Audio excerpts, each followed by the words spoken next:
Ok, alors dans cette vidéo, aujourd'hui on va voir comment prendre de l'expertise et devenir expert dans ton domaine. Comment aider les gens quand on n'a aucune expertise, ok? Donc, tout d'abord, il faut vraiment que tu deviennes un expert dans ton domaine. Si tu veux espérer faire de l'argent sur Internet, si tu veux espérer aider des gens autour de toi, il faut que tu deviennes expert dans ton domaine, ok? Mais expert, ça veut dire quoi? Ça veut dire que tu vas devoir choisir un seul domaine, d'accord? Tu ne peux pas être expert dans tout et ça ne sera pas rentable si tu touches à tout. Donc tu vas devoir choisir un problème dans le triangle du positionnement qui est juste ici. Hop. Donc l'argent, la santé et la relation. Ok? Donc ton but à toi, ça va être vraiment de trouver un problème dans un de ces domaines-là. D'accord? Pour donner un petit exemple, ton positionnement doit se trouver dans ces domaines. Exemple de positionnement sur l'argent. Faire de l'argent en ligne. Donc tous les business models qui existent, ça peut être je sais pas, là j'ai des agences OFM, manager OFM, ça peut être personal branding comme je suis en train de faire, création de contenu, dropshipping, tout ce que vous voulez, tout ce qui est business en ligne. Ça peut être aussi apprendre à investir, tout ce qui est dans l'investissement, donc à investir en bourse, apprendre à investir dans le trading, apprendre à investir dans les crypto-monnaies. Ça peut être aussi le fait de moins dépenser. Donc là, j'ai des petits exemples comme vous avez peut-être déjà dû tomber sur des personnes qui apprennent à épargner, qui apprennent à faire des petits cahiers où tu peux mettre ton argent de côté, etc. Donc tout ce qui touche en fait à l'argent. Ensuite, exemple dans le domaine de la santé, ça peut être prise de masse, perte de poids, yoga, ça peut être la santé mentale aussi, donc la confiance en soi, travailler sur les peurs, travailler sur les doutes, sur les barrières limitantes, etc. Ça peut être vraiment tout ce que vous voulez. Et la santé, ça va toucher le physique comme le mental. Et pour terminer, du coup, les relations. Donc les relations humaines, ça peut être la séduction, comment se faire des amis, comment faire des rencontres, comment networker pour des entrepreneurs. Tu as tout ce qui est dans le domaine des relations humaines. Ce que tu vas faire, c'est que tu vas pouvoir en choisir un et te former dessus. C'est aussi simple que ça. Il n'y a pas plus simple. Tu as quelque chose qui te fait kiffer, tu as quelque chose qui te donne envie, tu vas le choisir, le pointer du doigt, le marquer sur une feuille. Là, tu commences à prendre un cahier ou des notes. Tu fais des notes par exemple sur Notion comme je suis en train de faire. Comme tu veux, tu prends des notes, un cahier, tout ce que tu veux qui sera exactement pour ça, pour la construction de ton business.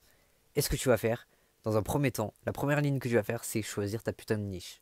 Choisir ta putain d'activité qui va te faire vibrer, qui va trop te donner envie et sur lequel tu vas vraiment vouloir te mettre à fond. En fait, c'est un peu comme un ikigai. Je sais pas si tu connais ce concept-là, le concept de l'ikigai, c'est un concept japonais qui fait que faut que tu trouves ton truc de vie. Tu sais, c'est le truc qui te fait kiffer et que tu aimes, le truc qui va pouvoir servir le monde, le truc dans lequel tu vas pouvoir faire de l'argent. Tu vois, enfin, c'est tout un concept. Donc là, on le verra pas en détail, mais c'est tout un concept dans lequel tu vas pouvoir trouver ta réelle mission de vie et ta réelle activité qui va vraiment te faire kiffer jusqu'au bout. Euh, donc, pour ce faire, il va falloir que tu deviennes compétent dans ce domaine-là.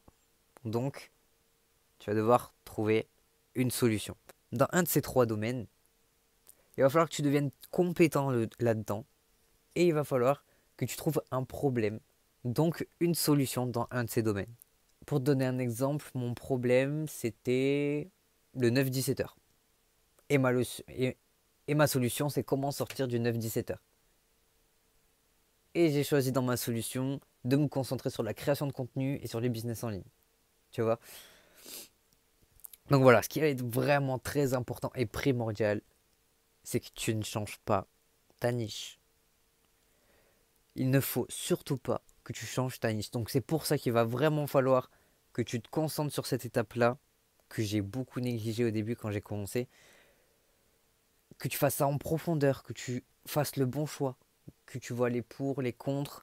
Il faut vraiment que ce soit quelque chose qui va te transcender, pour lequel tu vas être même prêt à bosser dessus sans être payé au début, pour lequel tu vas te donner corps et âme pour en connaître toujours plus. Et ton but, ça va être en fait d'être capable de faire passer une personne d'un point A à un point B. Comme je disais juste avant, par exemple, être capable de faire passer des personnes qui sont en 9-17 heures à des entrepreneurs libres et sans job avec un patron. Donc faire passer de salarié à entrepreneur, tout simplement. Ça peut être pour la santé, par exemple, ça peut être capable de faire passer de mec skinny à prendre en masse, à prendre plus 5 kilos, par exemple. Voilà, c'est vraiment ce truc-là, d'amener une personne à un point A, à un point B. Donc d'une situation actuelle à une situation désirée. Donc c'est pour ça qu'il va falloir aussi que tu travailles sur la situation désirée de ton client, sur la situation désirée des personnes que tu vas accompagner et sur la situation surtout actuelle. Parce que tu ne vas pas pouvoir accompagner n'importe qui du même point A au même point B. Avant de vraiment vouloir accompagner quelqu'un, il va vraiment falloir définir ta cible. Donc savoir dans quelle situation la personne est et définir la situation espérée dans laquelle tu veux amener cette personne-là. Donc ce qu'on va voir pour prendre en expertise, ça va être une méthode que j'ai vue sur YouTube. Donc c'est une vidéo de Oussama Ammar. On va passer par la phase 1. La phase 1, c'est se familiariser avec le sujet, comprendre le sujet dans son aspect, le plus basique. Et pour ce faire, tu vas regarder à peu près une dizaine de vidéos YouTube sur ton sujet, d'accord? Tu vas commencer à prendre des notes sur les mots que tu n'as pas compris, sur les idées, les concepts que tu n'as pas compris.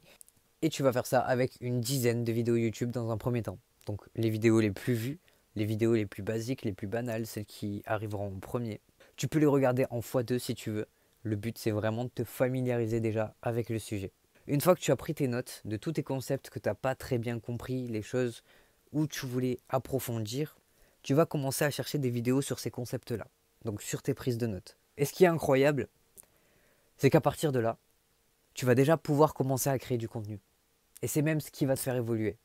Je vais t'expliquer pourquoi. En fait, à partir du moment où tu commences à t'intéresser sur un sujet aussi profondément, ne serait-ce que 10 vidéos sur YouTube, tu auras déjà 99% de plus de savoir que des personnes qui prennent même pas la peine de s'intéresser sur un sujet. Donc tu auras déjà cette position-là d'avoir beaucoup plus de connaissances que les personnes que tu vas viser. Donc le but, ça va être aussi de savoir à qui tu parles. Comme je te disais tout à l'heure, ta cible. Parce que tu vas vouloir passer d'un point A à un point B. Donc il va falloir que tu définisses à qui tu vas parler à travers ton contenu. Ses émotions. Quand on parle d'émotions, ça peut être ses peurs, ses colères, ses doutes. Il faut aussi que tu prennes des notes. Donc tu vas identifier cette personne-là et créer une offre en fonction de cette personne-là qui va lui convenir. En phase 2, tu peux aller plus en profondeur. Et pour aller plus en profondeur, tu vas pouvoir acheter des livres ou même écouter des livres audio sur YouTube. Attention pour la lecture, je sais que tout le monde ne lit pas, donc tu n'es pas obligé de lire un livre en entier. Okay, tu peux le lire en allant chercher juste ce qui t'intéresse ou même ouvrir un chapitre de temps en temps, par-ci par-là. Vraiment, le but, c'est pas que tu te dégoûtes de la lecture ou que tu passes de 0 livre lu à un livre lu en une semaine. C'est pas du tout le but. Vraiment, tu prends le livre, tu prends plaisir.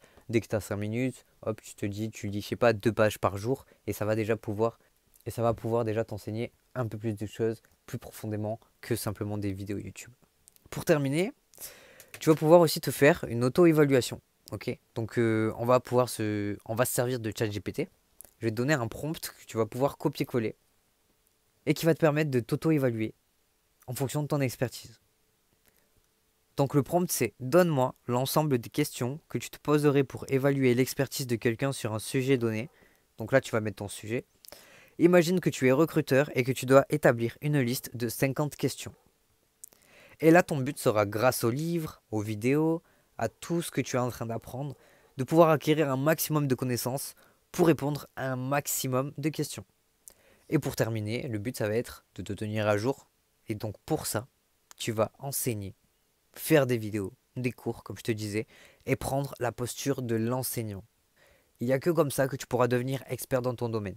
Prendre la posture de l'enseignant, ok? Et ne pas avoir peur de prendre cette posture-là.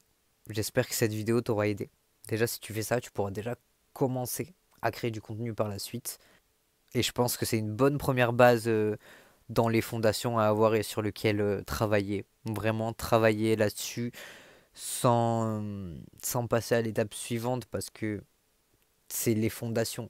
Et les fondations, c'est trop important. C'est comme si, quand il y a la construction d'un immeuble, il y a les fondations, elles sont faites pour pouvoir supporter le poids d'un immeuble.